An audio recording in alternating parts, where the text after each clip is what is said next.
Halo, Udah. halo, selamat datang kembali di Suara Fans Milan. Forza Lota Vincerai, non ti lasceremo mai. Bareng gua Andi. Dan gua Jules lagi. Yeay. Akhirnya setelah berapa lama kita? Berapa lama kita sudah vakum berapa episode?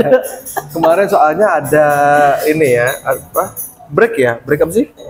Terakhir kita sebelum Inter kan? Ya, Sudah Inter. Kita masih bikin konten sedih waktu itu. Sedih-sedihan, tapi untungnya sekarang hati sudah terobati ya. Tadi sudah terobati. Udah, phone turun sih. Dia ngondoy. Bener-bener kata si Pioli ya. Apa tuh? Apalah arti kehilangan 3 poin? Wih, emang dia ngomong gitu ya? Iya, kan dia bilang kita cuma kehilangan 3 poin, gitu kan dia bilang. Kan cuma kan fans Milan kan Milanisti pada sebel karena pride-nya itu ini ya, bukan masalah 3 poin. Betul. Tapi ini masalah pride. Kalah sama Ade itu menyebalkan. Pride-nya kegores lah kalau masalah itu. Walaupun sekarang kita sudah peringkat pertama. Hari ini dibuat tanggal 9 Oktober. Kita peringkat 1. Pucuk dingin. Itu sumpah gua pas mendengar kabar Giornata berapa? Giornata 8 ya sekarang. 7. Di Giornata 7 itu gua pas denger si Inter seri, terus gua lihat kan ininya kan apa replaynya. Wah, udah 2-0 tinggal 2 sama. Gua seneng kayak bahagia banget gua. Gua harus menang. Genoa nih please, cuman Genoa. Gua mikir kayak gitu dong. Kita ini kita kehilangan 2 atau 3 match. Maksudnya? Kita nggak ngebahas. Oh ya 2 match lah kira-kira. 2 match ya kita. Plus 1 Liga Champion. Kita ada sponsor. Nih ada sponsor lagi. Dari Mbak siapa namanya sponsornya? Mbak Laura. Thank you ya, Mbak. Kita abis Inter kita masih ngebahas. Terus pertandingan selanjutnya itu lawan siapa? Abis Inter itu Lazio apa bukan ya? Lazio. Baru ada lagi satu lagi kan? Liga Champion. Baru ketemu Genoa. Dortmund. Genoa. Oh iya, 2 doang berarti Serie A. Jadi kita saat ini pembahasan kali ini kita mau bahas tentang fokus di Serie A dulu.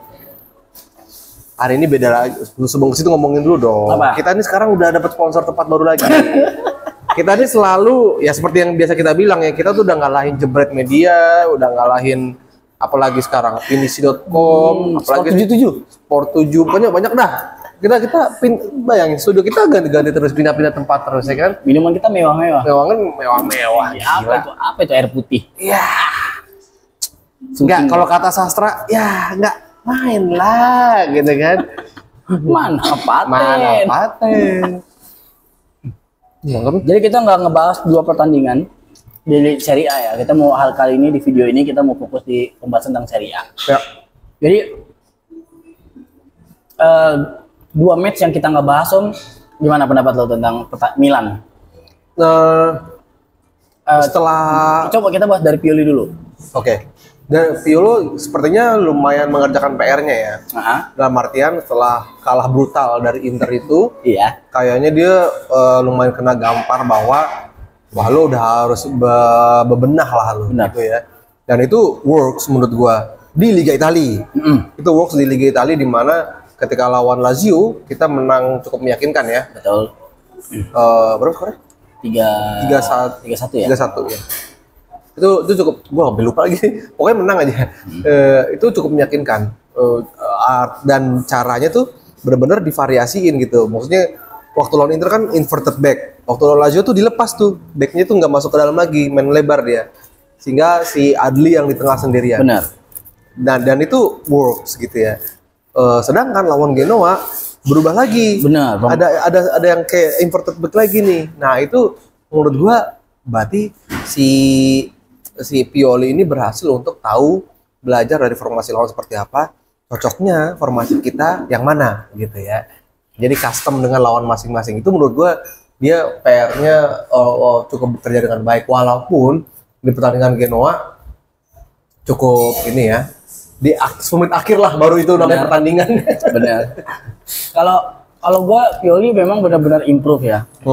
Walaupun memang dia gua nggak tahu dia masih coba-coba atau pastinya sih sepertinya kalau yang terlihat sih memang pasti seperti masih coba-coba dengan Adli pastinya. Fans Milan begitu kata mana kayaknya nggak cuma Indonesia gitu. Bahkan pemain di Italia juga kalau nggak salah banyak yang menyuarakan bahwa coba mainin Adli gitu. Iya bener. Bener kan, gak cuma di Indonesia kan? Itu tuh kayak serentak karena Adli itu di pertandingan Milan pramusimnya itu kan memang terlihat bagus gitu. Itu yang aneh kenapa 1 tahun nggak dimainin gitu. Makanya bilang coba dong mainin gitu. Walaupun pernah gua sempat ngirim ke lu kan ya. Ada orang yang ngebahas tentang permainan tentang Adli. Kenapa Adli nggak dimainin? Adli nggak dimainin sama si CDK ya kalau salah. CDK atau Pobega gitu. Jadi kayak apa namanya? Karena katanya sih karena bodinya ya. Bodinya yang kurang terlalu kurus lah bisa dibilang. Seperti itulah. Jadi agak proporsional ya. Ya. Nah, ini yang tapi entah kenapa nggak cuma kita fans di Indonesia, ternyata di Italia juga mengharapkan dia main dan Adli itu udah dimainin setelah Inter. Dia tuh main utama bukan utama, maksudnya pengganti tapi menit 60-70 tuh ketika lawan Lazio. Iya, Lazio. Lazio ya betul ya. Lazio apa champion nih? Lazio. Kalau Lazio tuh iya benar di Lazio. Dia tuh dia dimainin di menit 60-70-an. Dan itu keren gitu. Istilahnya kalau bisa dibilang orang, wah ini baru nih namanya tim lapis 2 yang sebanding gitu sama jagonya, bukan jomplang gitu. Wah bagus mainnya, oke. Dia benar-benar mengatur tempo sih kalau bisa dibilang ya. Cuman di video yang sebelumnya gue bilang juga Adli bermain bagus, tapi memang entah kenapa dia terlalu ditarik mundur. Itu yang bikin ke belakang ya. Iya, Adli itu terlalu mundur. Jadi kadang kan dia kan di tengah kan. Ya. Di kiri si Renders, kanan Ruben. Kanan Ruben gitu. Kadang si siapa? Onsu juga. Ruben Onsu. Ayam geprek. Kadang si ada Romero, ada apa nih? Oh kanan. Karena ada Musa. Ada Musa ya benar. Nah Musa pun jelek sekali. Waktu lawan Inter juga jelek. Lawan Genoa juga. Lawan Lazio juga sebenarnya nggak terlalu bagus. Nggak terlalu. Ya kan. Tapi ya akhirnya semenjak itu terus lawan nextnya lawan Liga Champion juga dimainin. Liga Champion dimainin lagi. Jadi kayaknya udah mulai tumbuh kepercayaan Pioli gitu ya. Nah kebetulan juga si Rubennya lagi cedera. Benar Ruben. Makanya akhirnya dia dipercaya jadi starter. Tapi nggak tahu kenapa biasanya kan kronik pilihannya. Adli udah kesekian. Berarti itu kalau aslinya ya Ruben cedera ada kronik cedera ada Adli. Bahkan ini aja nggak ada si ini. Siapa tandemnya Tonali yang cedera? Tonali yang cedera Benacer. Andai kan ada mereka, gue nggak ngerti lagi sih Adli mendingan. Kalau gue jadi Adli ya, gue mending cabut sih. Cari klub lain sih. Nah, karena ini ada kepercayaan dan syukurnya dia main bagus. Fans tuh jadi kayak ini kan sebenarnya. Kenapa kalau mainnya di kemarin? Gitu. Dan sekarang akhirnya jadi pilihan utama. Maksudnya kalau nanti Benacer sembuh dan lain-lain bakalan bersaing ketat tuh siapa tuh yang bakal starting tuh. Ruben juga nanti Loftus-Cheek kalau udah pulih lagi makin rame tengahnya kan. Betul. Itu jadi makin seru juga. Cuman maksudnya kan kayak awal-awal yang gue bilang dengan pemain dari yang awal banget nih seri A musim ini kan gue udah bilang nih Milan dengan pemainnya yang banyak yang baru hampir setengah tim kan ya baru 10 pemain. Iya kita berharap kreativitasnya Pioli yang diuji bener ketika sekarang banyak pemain gelandangnya malah padat banget. Gelandangnya banyak banget. Dia mainin itu aja kan akhirnya kena mental kan lawan Inter. Iya. Nah, sekarang udah mulai improve lagi, berani mainin Adli. Ya walaupun ganti-gantian nama Pobega, walaupun Pobeganya masih underperform. Gue nggak tahu gimana. Gue nggak tahu Pobega bisa dibilang underperform atau emang dia nggak ada skill ya. Maksud gue gini, sorry ya. Iya. Buat para pecinta Pobega mania ya, gue nggak tahu nama fansnya apa. Cuma gue gini. Manusia nggak ada yang sempurna, bener. Cuma ketika lo menjadi pemain bola, kan lo pasti punya poin yang diunggulkan. Leao, speed, jelas. Giroud, bodinya gitu ya, nahan bola gitu ya. Ball possessionnya bagus. Shootingan, penalti, oke gitu ya. Siapa lagi? Waze speed juga. Bagus. Kaki kiri. Passingnya jelek. Betul. Jadi dari beberapa poin dalam sebuah fisik atau teknik permainan bola, entah itu speed, dribbling, shooting, positioning, apa gitu dan lain-lain gitu ya. gue nggak ngelihat salah satu yang keunggulan Pobega gitu. Minimal punya satu yang unggul yang wow orang jadi oke gitu. Ini gue ngeliat kok nggak ada apa ya, kayak speed nggak ada, body balance juga biasa-biasa aja, dribbling nggak kelihatan nggak bagus, spesial juga, nggak spesial, shooting nggak apalagi. Bahkan lawan Inter apa lawan Lazio ya, apa nama istilahnya kalau udah selesai main, statistik pemain Pobega jelek banget. Bahkan passingnya itu lebih dari kurang daripada 50%-an untuk passing komplitnya, bener. Nah itu kan udah penanda gitu, gue nggak ngerti apa. Nah, gue nggak ngerti sih, jujur gue nggak ngerti. Gue ini pikiran positif gue. Oh jangan-jangan dia cuma buat menuhin kuota pemain akademi kali. Kan di Liga Champions itu kan ada pemain akademi dari Italia kan. Kemarin kan kita dengar kabar bahwa Bartesaghi akhirnya tanda tangan kontrak sama Milan untuk memenuhi kuota tersebut kan. Iya, gue berpikir positifnya gitu. Soalnya lo ngapain narik dia dari Torino? Kalau emang kayak gini gitu ngapain? Iya. Ya udahlah, gue berpikir positif aja deh. Dan gue sempat berpikir bahwa kenapa nih Adli digantiin sama dia gitu. Padahal kalau kita ngelihat kayaknya betapa sebelnya nggak sih ngelihat Adli lagi main bagus menit 60, 60-an gitu, tiba-tiba diganti gitu. Gue ngerasa apa karena memang apakah yang diobrolin sama orang waktu gue share itu benar gitu, bahwa staminanya dia tuh nggak bisa main untuk 90 menit gitu. Makanya akhirnya dengan Pioli punya pilihan untuk ya udah gue mainin 60-70 menit, lu digantiin atau Pobega sebaliknya gitu. Karena ntar lu terlalu capek, drop dan lain-lain. Ya kita nggak tahu sih kejadian aslinya kayak apa ya. Cuman kadang-kadang memang sebel aja gitu, ngelihat lagi main bagus. Wah ini kok diganti gitu aja sih. Ya sih. Karena memang beberapa match terakhir Adli itu salah satu sorotan di fans Milan. Di internasional fans Milan tuh emang terpuaskan lah. Benar. Bisa dibilang ketika banyak pemain yang cedera, akhirnya dia stand out, dia masuk lapangan, dia bisa membuktikan dirinya gitu ya. Bahkan dia dulu sempat dibilang lo nggak masuk tim, lo mau nggak main. Dia dengan tegas mengatakan gue tetap di tim Milan. Tapi itu satu sisi gue salut sih sama dia. Kalau orang lain kan gue nggak masuk squad ya udah gue cari klub baru lah gitu dia termasuk berani. Ini dia main after dia bikin story ya. Maksudnya? Iya benar. Dia bikin story yang al sabar gitu bahasa Arab. Oh enggak ada ya? Dia nulis story, abis itu dia main.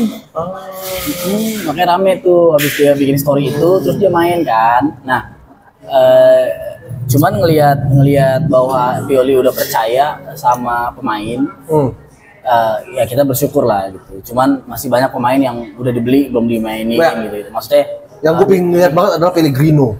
Benar, Pellegrino belum main. Minimal buat mengganti lah. Gue kemarin tuh kebayang waktu lawan Genoa tuh menit-menit akhir tuh kan diganti kan si Jovic kan supaya nambahin back kan, bertahan karena harus bertahan.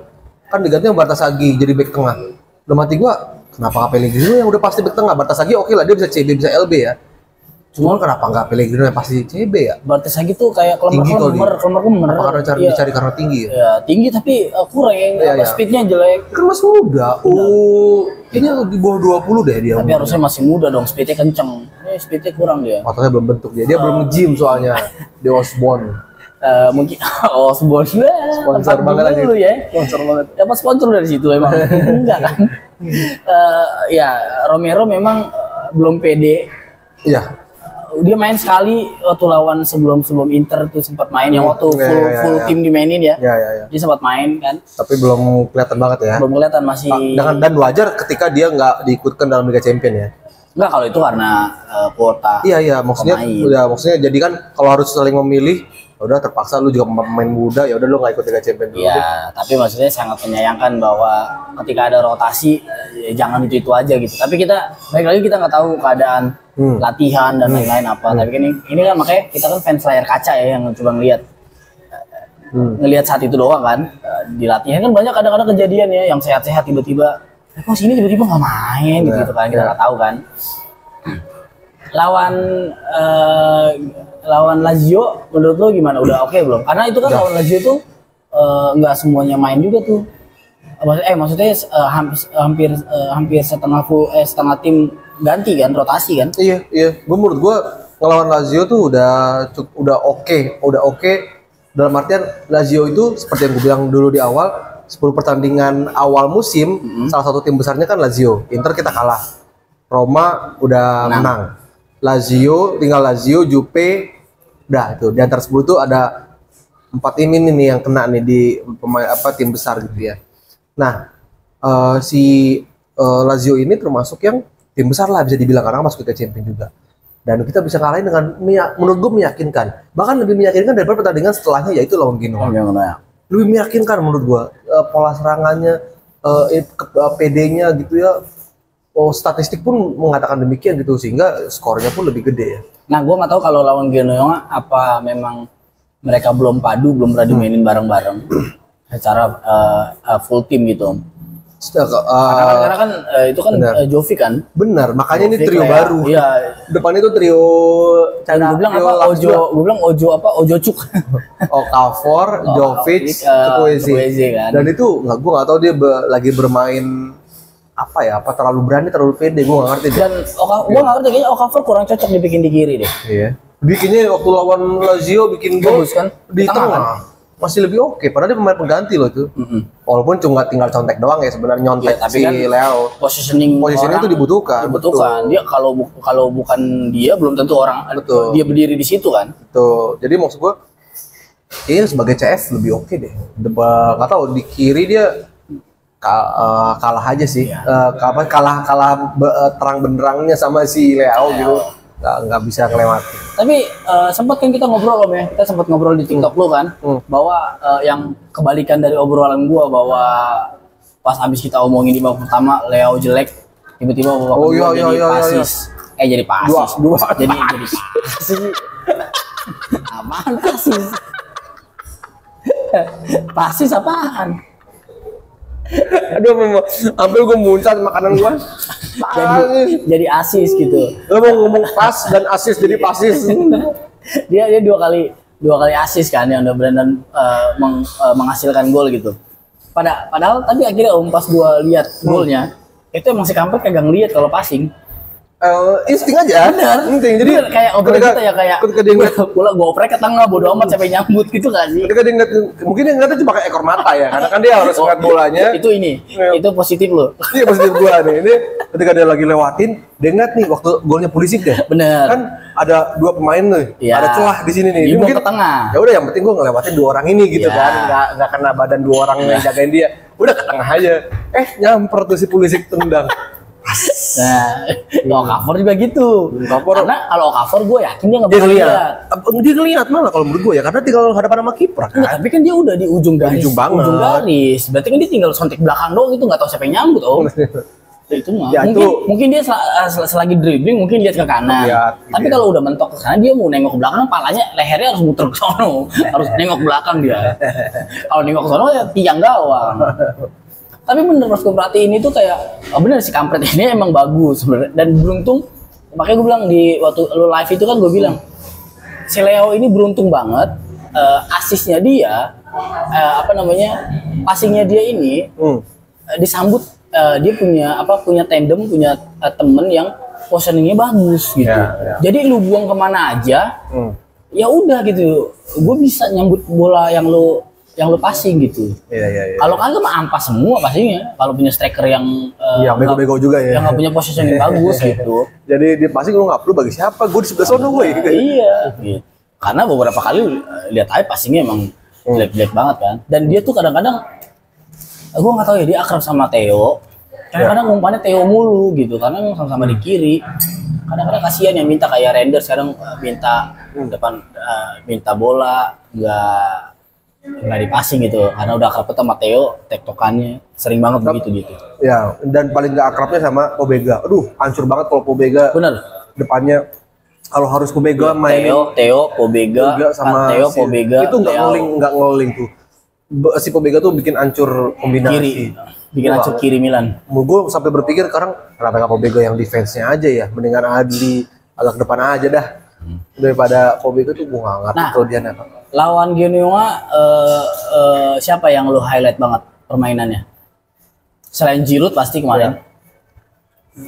Gue jujur emang 70 menit awal tuh bosen ya. Gue sampai anjir ini. Gue ketiduran justru. Peluangnya tuh peluang standar gitu. Nggak ada yang peluang wow gitu yang. Gue nonton highlightnya juga kayak lah highlightnya cuma 2 menit doang ini.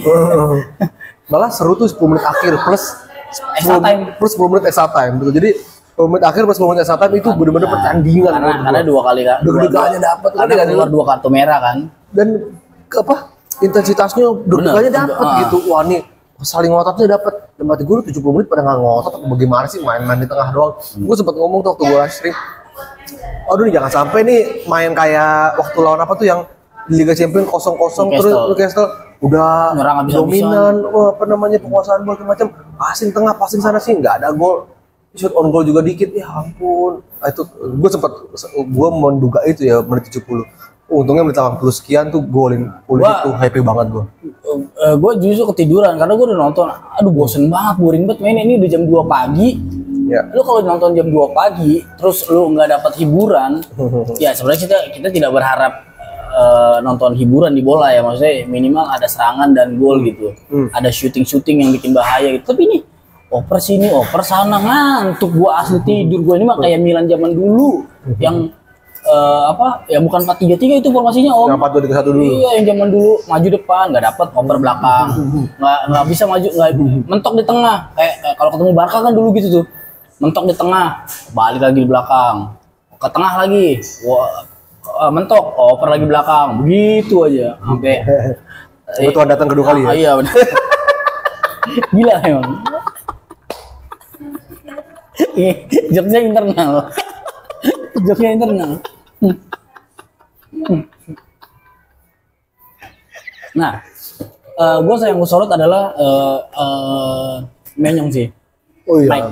Karena itu gue ngeliat ada Renders deflect nyelamatannya bagus. Oh iya. Itu tipis tuh, walaupun nggak terlalu kencang ya, cuman tapi dia udah muter tuh ke ujung bener. tuh. Tapi dia masih bisa tepis ujung jari untuk keluar dari tiang gawang. Itu dia oke sih, refleksnya sih. Dan mereka bagus semuanya.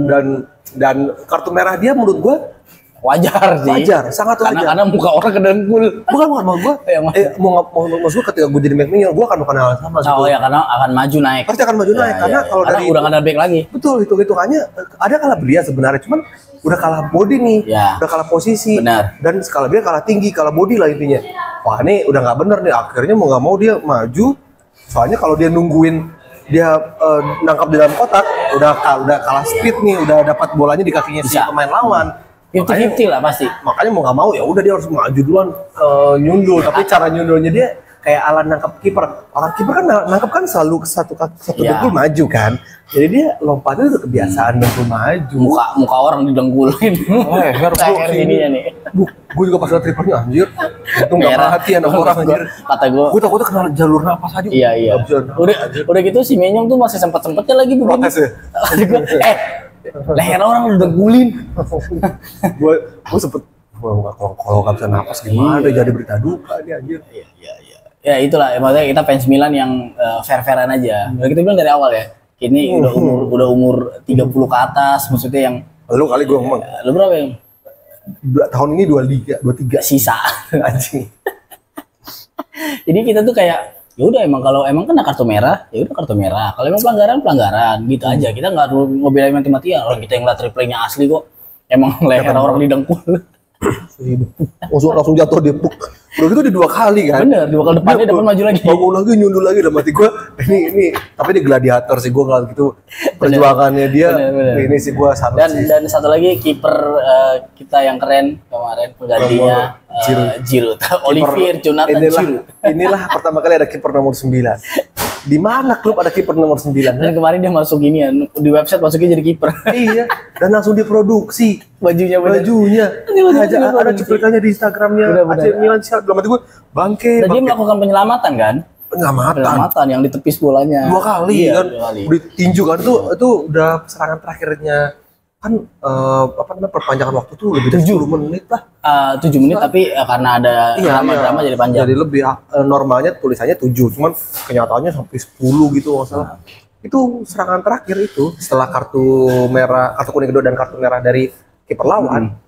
Serangan terakhir mereka tuh ke situ kan, serangan terakhir apa namanya si Giroud itu dapat tuh, udah hampir dapat tuh, dia ditinju tuh bolanya gitu kan, terus dia balik badan langsung ditangkap lagi. Udah berarti gue gila nih, keren.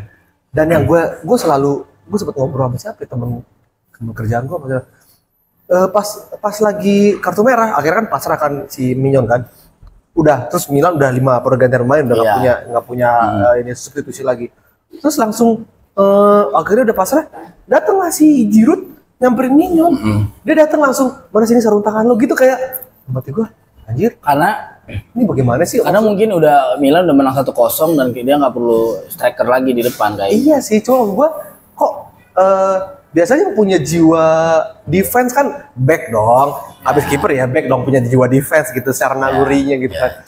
Ini tapi jiwa attack, jiwa goal scoring malah dia yang duluan. Tapi dan itu gue maksud gue yang gue masih pasarnya kok teman-temannya bolehin gitu. Maksud gue ngerti gak sih kalau paling tua lagi di situ. Iya, maksud gue harusnya kan ketika gue jadi back nih, enggak gue aja nggak apa, gue back gue harusnya kan gitu ya. Ini gue udah penyerang aja. Orang kan harusnya bertanya, kok bisa nggak anjing, gue jangan apa jadi serin ya kan gitu. Jadi tim jadi rugi aja.